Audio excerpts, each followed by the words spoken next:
Good morning and welcome students to another awesome day of reading. So today we're going to be talking about text features. Basically what text features are is trying to fully understand how to read a passage without reading yet. What? What do you mean? When we have passages we need to read, right? Well, text features kind of help us understand the reading before we even begin to even read the passage. So why don't we go ahead and go over our learning objective for today.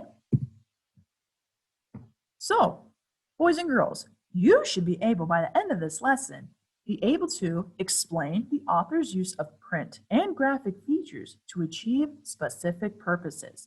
So basically we're going to be using text features to help us understand what the author's purpose is and what kind of text structure that the author uses to provide us with the information.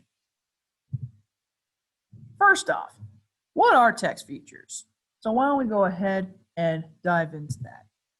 Authors include text features to help the reader better understand what he or she has read. So this is just another way to help you understand what you're reading. Because let's be honest, sometimes it's a little hard to understand what you're reading when there's all these words and all these things. And let's be honest, it gets a little tiresome, doesn't it? Yeah. So text features are just a nice little shortcut to kind of help us along the way. Text features provide information that may not be written in the text itself. May not be written in the text itself? Let's figure more out. Text features can be found in textbooks, magazine articles, newspapers, reports, web pages, and other forms of nonfiction texts. So, okay. So text features are to help us understand nonfiction. All right, not bad. So we know that we would use text features to help us understand non-fiction books. So a lot of real fact information. So, all right, well, there are a lot of text features that we're going to have to cover. So we're going to start with the number one important one, the title or the heading. Titles and headings are usually found at the top of the page or paragraph. Well, boys and girls, I hope you already knew about that, because I know I did. Right, usually they are printed in larger or colored font, just like the example that's right here. Looks like the title is Hidden Treasures of the Baseball Hall of Fame. Ooh, that sounds like fun to read. Basically what the title and the heading does, describes the topic or paragraph in a short phrase, sentence, or question. I kind of like short sentences. How about you? Yeah. All right, now we have subtitle or subheading.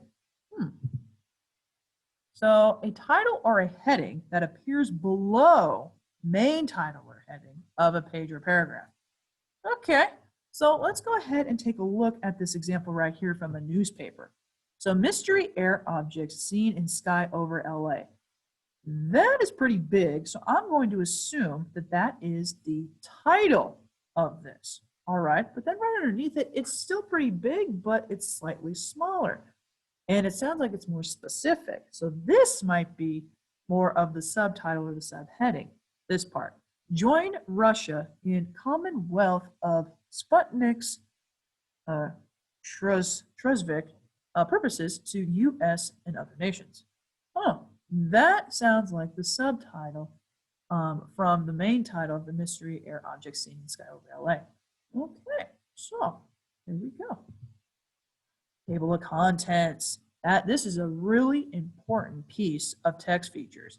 This is found in the front of the book. The table of contents lists all of the parts of the book in order in which they appear. Now, boys and girls, table of contents is also used in fiction books, so you know which chapter that you need to go to if you lost your place. Kind of the same thing with nonfiction. So with a table of contents, it basically tells you important things if you want to find specific information. So if one day I wanted to talk about the clocks of today, I'd go to page 11 instead of going to using the sun, which is 5. So table of contents just kind of helps you find information faster. Includes chapters, titles, and subtitles. Font. Authors use different ways to make words stand out in text, basically words that are very important, and sometimes vocabulary words. So we have capitals, bold, italics, underline, color. So boys and girls, these are just a few examples of what authors decide to choose between to make some of their words pop out of the text so that you can actually identify them faster. So it's kind of a nice way for authors to kind of help us understand words, especially if they're bolded and if they're highlighted. We can find that word really fast and we can find out what that actually means. Oh, highlight, there's one. I thought there was one. Okay, so another text feature is information boxes or sidebars. Oh, okay. So boxed information. So basically kind of like side notes, extra information to help us understand what we are reading. So these information boxes usually has a border or colored background. And sometimes they have illustrations or extra information to help us understand what we are reading. Nice, this is excellent. Photographs and illustrations. So, boys and girls, let's be honest. Sometimes having a photograph helps us understand what it is that we're about to read, doesn't it? Because I know I am a visual learner, so I know pictures help me a lot. So, pictures to enhance or explain what is in the text. Yep. Maps. Ooh, these are really important. So, maps are a visual image of a geographic feature, often accompanied by a key or distance scale. We learned about maps, boys and girls, in social studies. And remember that we created our own map and using a key to kind of help us understand where are specific things located. So, in nonfiction texts, they use maps sometimes because sometimes we might be talking about a country or a state or a county. So, or it could be our city. So maps are a great way to kind of help visualize what the author is trying to tell us. Diagrams, charts, graphs, and tables. So basically another type of illustration, but more specific. Basically giving you numbers to help you understand. So like with this one, do school uniforms make kids more or less competitive about clothing? Ooh, that's interesting. So basically it looks like a vote. So it's kind of a visual way of showing like who agrees, who disagrees, and so on. So used to show written or additional information in a different and simple way. So it's just an easier way for you to look at the information. And lots of visuals, pictures, and illustrations. Timelines. Oh, timelines are usually used when we're reading history books. So a graphic representation of a sequence of chronological events. So basically what happened a long time ago and basically going in order. So very important. Yep, often seen in history, science, or biography texts. Ooh, we'll be getting into biography in a couple of months, so that'll be fun. All right, meant to give background information so that the reader can understand what we are trying to learn. Captions and labels. Captions and labels usually go with pictures. Basically, a brief little description of what the picture is trying to tell you. So that's pretty nice. Single words, short phrases, sentences, or paragraphs that accompany illustrations, photographs, or diagrams. So, self-explanatory. Oh, did you know facts? This is a lot in science books for sure. Usually provides interesting or fascinating facts that will grab the reader's attention. So, hey, I didn't know if you knew this, but this is pretty cool. So did you know a lion can eat up to 90 pounds of food a day? That's 360 hamburgers. Oh, I think I would get sick. Yeah, I don't think I can handle that. But that's pretty interesting, because who would have known, right? And the giraffe's tongue is approximately 21 inches long. No, my tongue can't reach that. That's a pretty long tongue. All right, so did you know facts is basically trying to tell you interesting facts. Glossary, very important.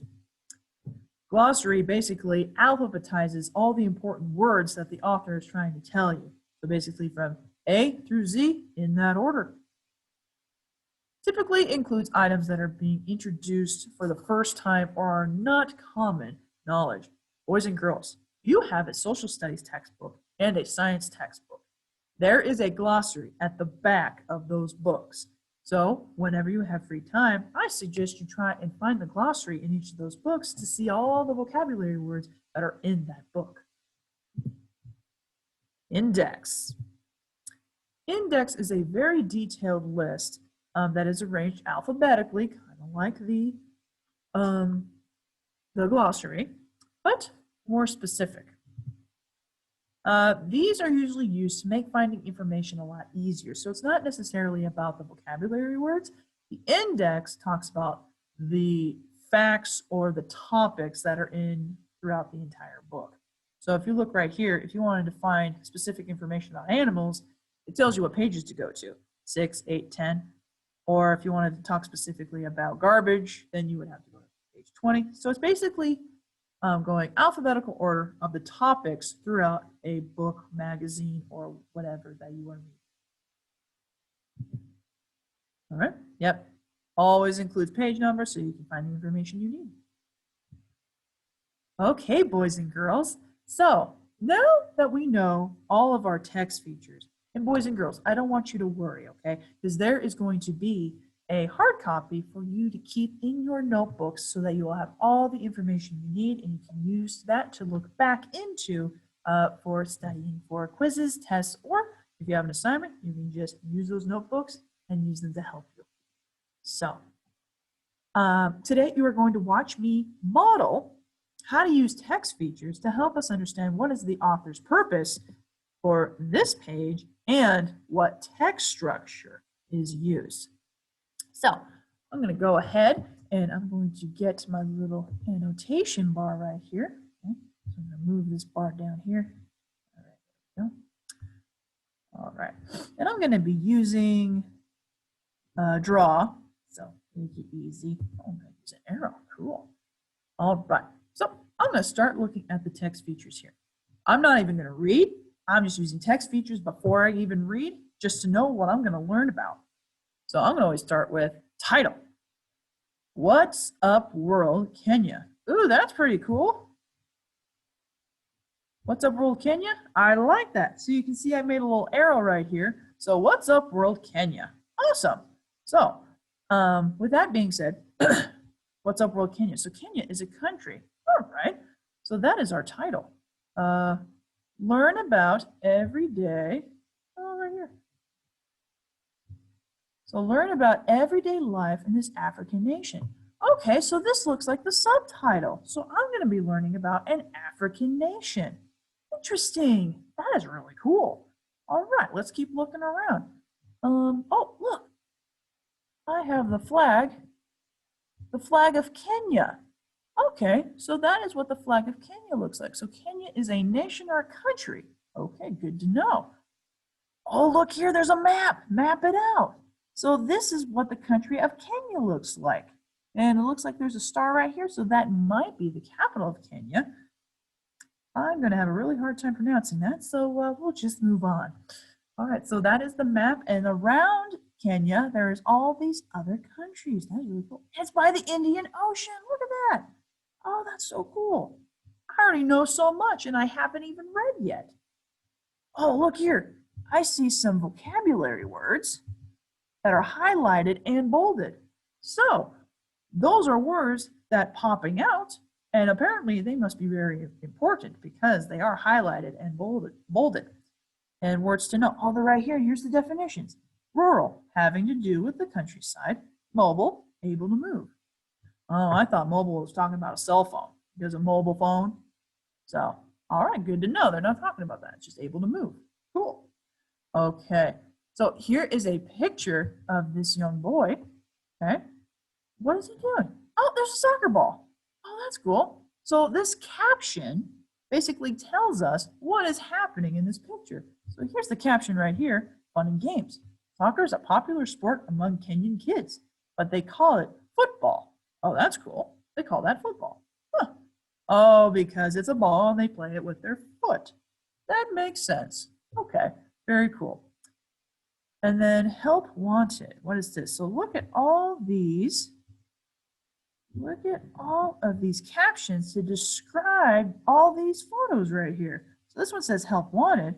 Attention gamers. Ooh, video games. Making video games is a growing business in Kenyan cities. Thousands of Kenyans work in this industry. Wow, that's cool. I didn't know there was video games in Africa. Good to know. That is awesome. Then celebrate. Let's look over here. Kenya is home to dozens of ethnic groups. Each one has its own traditions. This group is the Maasai.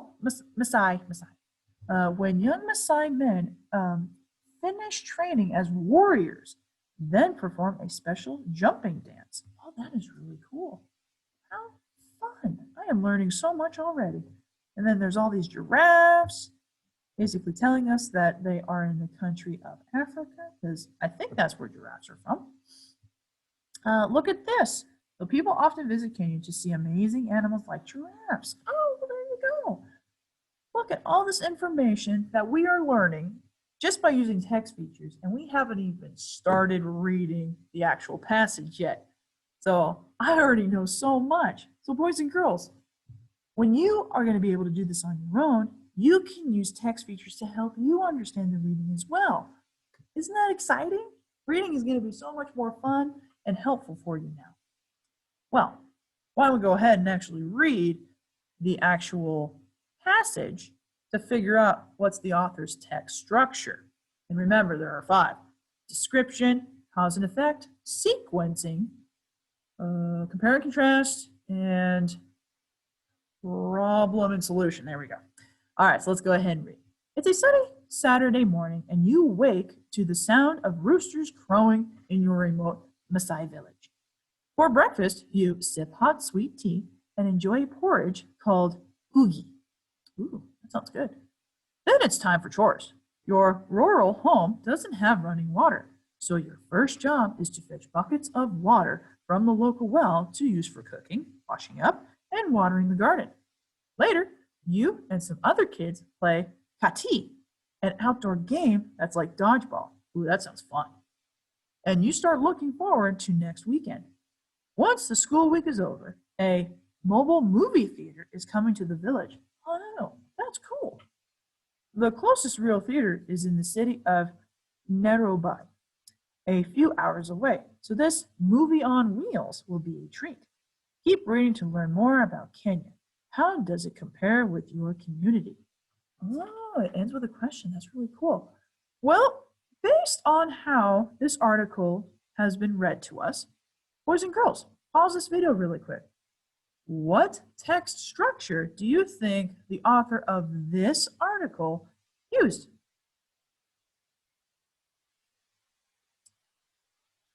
Okay, what did you come up with? Well, based on the information and how it was read through, it talked about first starting off on a Saturday morning and basically starting with a Saturday morning routine. Getting up, having your breakfast, having sweet tea, having ugi, then running to fetch water for chores. And then, so basically it's doing a sequencing. So this author decided to use a sequencing structure to explain what life in Kenya is. Wow, that is really cool. So based on using the text features and reading through the passage, we just learned that the author's purpose is to inform us about Kenya, and the way that he structured his or her writing is through sequencing. So basically telling us a day-by-day routine of what they do. That is really cool. We learned so much from this. So with that being said, oh, I gotta switch. Okay, there we go. And okay, there we go. So we are going to be doing some collaborative work. Well, pardon the arrows. I'm not sure how to get rid of that right now. So we'll just move on from there. So collaborative. So boys and girls, when you are in the classroom, you are going to be reading the article Danger Ahead. And your task is to use the text features search paper and you are going to make sure that you are using your text features to help you fully understand what it is you are going to be reading. So it says that you're going to choose 3 of the text features in this book and explain how each of the reader understands the topic of the information. So you're going to pick 3 text features, boys and girls, from this article, Danger Ahead, and you have to explain on this piece of paper which one helps you understand this information the most. Okay, 3 of them. So don't worry, boys and girls, you will have a copy of all the text features that your teacher will be handing you shortly, or if she already has, then you're good to go. So you're going to be doing this with a partner in class, and then boys and girls in Schoology, you're going to be doing this in the discussion board section, where you are going to write your response, and then you're going to comment on other students' responses, and then talking to each other about what you've learned from this article. So, boys and girls, you are going to be practicing using text features to help you fully understand these articles. So, if you are struggling understanding what you're supposed to be doing, please go ahead and rewatch this video or ask your teacher. So, I hope you all have a wonderful day. It has been a pleasure teaching you about text features. I love this subject. It's great to teach. So, without further ado, I will talk to you later.